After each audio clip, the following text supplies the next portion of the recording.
Alors aujourd'hui, je vais vous parler. Ce matin, j'étais en train de courir et m'est venue l'envie ou l'intuition de vous parler, de témoigner de deux événements. Je vais le faire en deux fois, hein. Aujourd'hui, je vais commencer par ma rencontre avec Monseigneur Victor Massayas, qui est évêque à Saint-Domingue en République dominicaine. Il est aussi archevêque en fait de Saint-Domingue. Et quand je l'ai rencontré, moi, il était seulement prêtre et c'est une personne qui a rencontré le Seigneur Jésus deux fois dans sa vie. Et je vais vous raconter ça puisqu'il me l'a raconté à moi. La deuxième chose, et je le ferai peut-être demain, vendredi ou samedi saint, ou peut-être le jour de Pâques, je ne sais pas, mais je le ferai en deuxième étape, c'est ma rencontre avec un stigmatisé. Cette rencontre s'est effectuée à Pâques, le jour de Pâques, dimanche de Pâques après la messe de Pâques au Vatican avec Benoît XVI en 2011. Voilà, je vous raconterai ça la prochaine fois. Très édifiant aussi. Donc, ma rencontre avec Victor Massayas, on est en 2003. Je suis en voyage d'affaires pour rencontrer un homme d'affaires avec qui je devais faire du business à Saint-Domingue. Moi, je vivais sur une autre île de la Caraïbe. Je l'avais déjà rencontré une fois et puis voilà, on se rencontre une deuxième fois pour une histoire de business. Et alors qu'il me reçoit dans son bureau, je vois qu'il a un beau crucifix derrière lui. Et je l'avais déjà noté lors de notre première rencontre. Donc là, comme on est en tête à tête, ce qui n'était pas le cas la fois d'avant, je lui dis, écoute, je note que tu as un joli crucifix derrière, tu es chrétien, catholique et tout. Et donc, j'engage la conversation. Et là, notre foi commune se rejoint. Et on se met à parler du Seigneur et de l'amour de Dieu et du bonheur d'être chrétien. Il faut savoir qu'en ce temps-là, je suis déjà baptisé dans une église pentecôtiste, mais je ne suis pas encore catholique. Très attiré, je sais que ma maison, c'est l'église. Je suis déjà dans mes lectures du Saint Padre Pio et je commence, je crois, à prier le rosaire. J'en suis à mon premier chapelet par jour, je crois. J'ai vague souvenir de comment ça s'est passé, mais c'est pas important. Et donc, mais ce qui est important là, c'est que on va rencontrer. Donc, il décide de me faire rencontrer un ami à lui. Il m'en dit pas plus à ce stade. Il me dit avant d'aller déjeuner, je voudrais que tu rencontres cet ami qui est un prêtre. Et lui, je crois que la phrase qu'il m'a dit, c'est il a vu la lumière. Peut-être que lui était pas tout à fait au courant d'ailleurs. Je sais pas. Moi, je vous le dis d'avance qu'il a rencontré le Seigneur deux fois et c'est ce que je vais vous raconter. Mais bon, il me dit pas ça, mon ami, dans la voiture. Il me dit, bon, bah, tu verras, on verra comment ça va se passer. On va le rencontrer, Victor Massayas, et en ce temps-là, donc, il est jeune prêtre, bien qu'il a 42 ans, mais il est jeune prêtre. Il vient d'être ordonné il y a peu de temps. Il a fait quelques thèses, je ne sais plus exactement quelle étude. Enfin, il a quelques diplômes très particuliers. Il est aussi dans la mouvance des charismatiques du Père Tardif. Certains d'entre vous doivent connaître. Un merveilleux don de Dieu aussi, ça, que le Père Tardif, avec ce qu'il a fait dans le monde et ses rassemblements. Et donc, en ce temps-là, il est responsable donc d'un monastère qui est celui de Saint Thomas d'Aquin à Saint-Domingue. Et là, 900 moines, je crois, pour qui il est le directeur spirituel. En tout cas, il discerne les vocations. Je me souviens qu'il m'a dit ça. Donc, on arrive dans son bureau. Et mon ami, notre ami commun, celui que je viens voir pour du business au départ, décide de nous laisser seuls, puisqu'il y a là-dedans aussi le fait que je cherche à recevoir le baptême catholique. Je n'ai pas pour ça, mais on allait en parler, puisqu'il est prêtre catholique.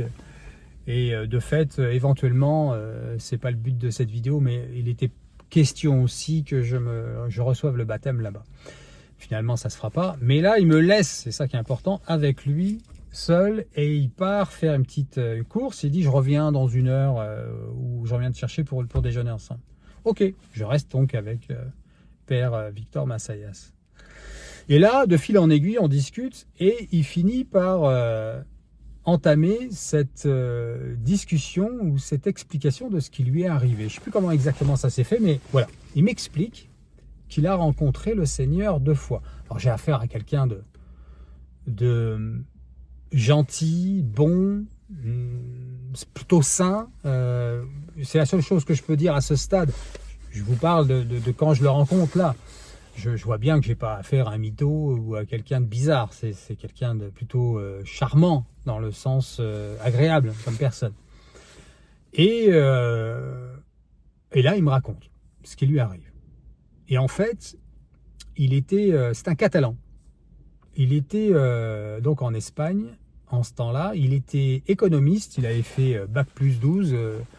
Il allait devenir donc quelqu'un d'important dans l'économie aussi de son pays, d'ailleurs, au niveau de ce qui équivaut à l'ENA, je pense, en France. Et il était fiancé. Il va à un regroupement charismatique, un week-end. Il était catholique, pratiquant. Et pendant la prière, pendant l'exposition du Saint-Sacrement, alors qu'il y a un prêtre ou une personne avec des charismes, je me souviens pas, hein, les détails, c'est pas important, vous allez voir. Ce qui est important, c'est le fond de l'histoire et de ce que je m'en souviens en tout cas. Ça, j'ai pas de problème à m'en souvenir. Mais est-ce que c'est un prêtre ou une personne qui a des charismes qui est là et qui est là pour dire aux gens, pour témoigner de ce qui se passe dans l'assemblée? Telle personne a telle guérison, telle personne reçoit ceci ou cela. Certaines personnes d'entre vous qui écoutez cette vidéo savent exactement de quoi je parle. Moi, ça m'est arrivé une ou deux fois d'être dans des assemblées comme ça. C'est édifiant, c'est fabuleux. Ce sont tout simplement des charismes de l'Esprit Saint. Et donc, lui, qu'est-ce qui se passe? Ah oui, ils se mettent en prière. Tout le monde, la personne en l'occurrence, je crois que c'était un prêtre, leur demande à tous, maintenant nous allons rentrer en prière et demander à l'Esprit Saint de venir pour ces dons de guérison, ces dons qu'il va bien nous donner, quelque chose comme ça. Ils se mettent en prière, je me souviens qu'il me dit ça, et il ouvre un moment les yeux et il voit le Seigneur en face de lui. Exactement comment, je ne me souviens pas. Pourquoi je dis ça? Parce que le Seigneur peut apparaître de différentes manières.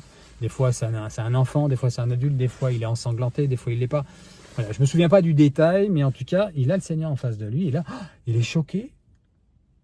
Et il se rend compte, en regardant à gauche, à droite, je me souviens qu'il me dit ça, il me dit, je me rends compte que personne ne le voit à part moi, puisqu'ils sont affairés dans leur prière, et en tout cas pas subjugués comme je le suis, de voir le Seigneur, enfin je me rends compte que c'est moi qui regarde et qu'il n'y a que moi qui le vois. Voilà ce qu'il me dit. Et le Seigneur lui dit quelque chose comme « Je t'ai préparé jusqu'à ce jour ». Une phrase comme ça. Le Seigneur part, ou en tout cas la vision disparaît, le rassemblement continue, et je me souviens qu'il dit qu'il est à la seconde étape. C'est pas la deuxième fois qu'il va le voir, ça sera plus tard, mais la deuxième étape de ce premier jet, pour le coup, il se retrouve ailleurs dans l'assemblée, plus loin à l'arrière, je crois qu'il disait. Et là, c'est à ce moment-là que le prêtre dit, voilà, il y a telle personne qui a telle guérison, telle personne a ceci, telle personne a cela. Et là, il pointe le doigt sur lui, il dit, vous, quelque chose de merveilleux arrive avec vous. C'est peut-être pas les mots exacts qu'il a dit, mais il a dit qu'il se passait quelque chose de très particulier avec lui. Il dit, le Seigneur vous appelle à lui. Une phrase comme ça. Et là, confirmation qu'il venait de voir le Seigneur, il est foudroyé. Et la journée se finit. Il m'en dit pas plus à ce sujet. En tout cas, rien d'élémentaire. Il rentre à la maison et il n'arrive pas à dormir cette nuit-là. Il ne dort pas de la nuit. Il est émerveillé de ce qui lui est arrivé. Il sent l'appel très très fort. Il est fou amoureux en fait. Mais fou amoureux, qu'on comprenne bien, surtout pour les personnes qui ne sont pas de foi chrétienne, c'est un amour divin qui l'appelle. C'est un amour, c'est l'amour que toute âme désire. Ça sera un autre sujet, ça, mais c'est l'amour avec un grand A, voilà. Et c'est irrésistible en fait. Il sent l'appel, il dit je ne veux que ça, et je dois le suivre et je dois aller là où je sens que cet appel m'emmène. Et donc le matin, il se lève et il appelle son ami, un ami médecin. C'est le lundi. Et il l'appelle pour, parce qu'il a besoin de partager ça et de se confier à quelqu'un. Et c'est son ami proche. Il l'appelle et lui dit, il faudrait que je te parle, est-ce que je peux venir te voir? Il me dit, oui, bah viens là, c'est bon, j'ai pas de patient, viens. Il rejoint dans son cabinet. Il entre et il dit, bon voilà, ce que j'ai à te dire est très particulier. Il dit, oui, je sais. Oui, je sais, non, je pense pas que tu saches ce que je vais te dire. Il dit, si, je suis au courant. Non, mais là, ce qui m'est arrivé, là, hier, j'étais à un rassemblement, ce que je vais te raconter est très particulier. Il dit, oui, je sais. Il dit, mais comment ça, tu sais? Il dit, bah, mon épouse, je me souviens plus de son nom, quand on était à la plage hier, c'est le médecin, son ami, qui lui dit ça. Il dit, mon épouse, quand on est rentré de la plage hier, on est monté dans la voiture. Quand elle est montée dans la voiture, elle a fermé la porte. Et c'est une femme, si je me souviens qu'il m'a dit, qu'elle était un peu... elle avait des dons. Alors, il y a des mots que j'ai pas envie de dire comme médium et tout ça, parce que ça peut avoir une consonance très négative. Mais quelque chose de chrétien, catholique et saint, enfin, dans le sens que c'est pas de la médiuminité, ou je sais pas c'est le terme d'ailleurs, voilà, des personnes qui jouent avec les esprits, c'est pas du tout ça, hein, ne vous inquiétez pas. Et la personne, je me souviens, il m'a dit qu'elle avait ce don. Donc, et elle monte dans la voiture, elle ferme la porte, elle lui dit, Victor va venir te voir demain et il va devenir prêtre. Texto. Et là, Victor Massayas, le prêtre, qui m'a raconté ça, il me dit, je tombe en larmes. Confirmation, encore une fois. Et il est émerveillé et bouleversé, donc. Et voilà pour la première étape. Donc, eh ben, il se lance, il se sépare de sa fiancée. C'est une étape triste, surtout pour elle, j'imagine. Mais bon, voilà, c'est la vie. Et il commence ses études. Il va rencontrer, parce qu'à travers sa paroisse, son prêtre, j'imagine, et l'évêque, on lui fait rencontrer le cardinal. Et le cardinal écoute son histoire et ils se mettent à pleurer tous les deux. C'est merveilleux ce qui se passe. Et voilà. Je me souviens de ces choses-là qu'il m'a dites. Hein. Il a dû me dire des détails supplémentaires, mais j'ai oublié. Hein. C'était en 2003. Il fait ses études. Il devient prêtre. Et lors de... Je crois que c'est sa deuxième messe. Parce que pour X raisons, je ne me souviens pas exactement. C'était pas exactement sa première messe. Mais dans les premières... Alors qu'il célèbre l'Eucharistie en pleine consécration, ou tout de suite, une fois que c'était terminé, la consécration, je parle, mais c'était pendant la messe, le Seigneur lui apparaît une deuxième fois, comme la première, et là, il le prend dans ses bras.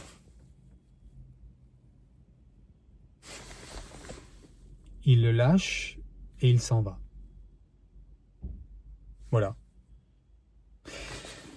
Et au moment où il me dit ça, je tombe en larmes et je me mets à chialer. Un don des larmes, ça s'appelle. Et je ne peux... Mais vraiment comme si j'avais pas pleuré. D'ailleurs, j'avais pas pleuré depuis un moment. Et je pleure et je pleure. En tout cas, pendant quelques minutes, c'est limite pas gênant, parce que lui, c'est pas quelque chose qui l'aurait gêné, mais étonnant, en tout cas. Et là, il me dit, mais pourquoi tu pleures, Cyril? Et je lui dis, parce que je veux pas devenir prêtre. Il dit, pourquoi tu dis ça? J'ai dit, parce que tout le monde m'embête avec ça. Je crois que je ne l'ai pas dit exactement comme ça, mais je dis, mais sans arrêt, on me parle de ça et je veux pas. Et là, c'est sorti du cœur. Hein. En effet, d'ailleurs, ce jour même, j'étais à la paroisse de mon ami, l'homme d'affaires que j'étais venu voir. On a été dans sa paroisse aussi avant. Et je me souviens que ce jour, pour la énième fois, hein, ça a dû m'arriver, honnêtement, hein, sans mentir, ça a dû m'arriver une dizaine de fois dans ma vie. De manière éparse et à différents endroits, dans le monde même. Et là, mon ami me présente très brièvement à d'autres amis paroissiens. Ça, c'est Cyril qui vient me visiter. Et une dame de la paroisse a dit, ah, vous êtes prêtre? Je dis, bah non, je ne suis pas prêtre. Et je vous dis, c'est la énième fois qu'on me dit ça. Alors, pour la petite histoire, je fais une parenthèse, j'ai discerné cela. Je ne dis pas que ça ne peut pas arriver dans le futur, j'en sais rien. Je sais qu'une chose, c'est qu'on est en 2003, que je n'avais pas l'envie de le faire du tout, même si beaucoup de signes me... Mais je pense que c'était lié, le temps le dira, je pense que c'était lié à une foi très forte. Ça, je sais que c'était là, et le temps, par contre, là, m'a démontré que ça pourrait être tout simplement ça, et ça suffirait comme explication. C'est-à-dire que je suis gracié d'une foi assez particulière, très très forte. J'en suis pas... Voilà, c'est quelque chose que j'ai reçu. C'est particulier. Ça, je ne peux que le constater. Et donc, il me dit, Victor Massayas me dit, écoute, t'inquiète pas. Oui, parce que, alors je finis là-dessus, je dis, non, je veux pas être prêtre parce que moi, je veux ma femme et je veux une famille. Bon, en tout cas, je savais une chose, c'est que, comme dit saint Paul, si vous brûlez, il faut vous marier. Bon, ben moi, je brûlais. Je me voyais pas vivre sans femme, quoi. C'est surtout ça. Parce que je voulais absolument une famille, parce que c'était clair, vu le passé que j'ai eu et vu où j'en étais encore en ce temps-là, je suis pas sûr que j'en étais encore capable. À 30 ans, c'était limite. Hein. Ouais, ça a pris du temps avant d'être capable, avant d'être vraiment solide et d'être mûr. Bon, en général, les hommes, c'est plus tard, mais moi, avec le passé que j'ai eu et la vie de patachon, valait mieux pas m'épouser avant 40 ans, quoi, parce que c'est-à-dire qu'il y a 13 ans de ça. Hein. C'est finalement pas si vieux.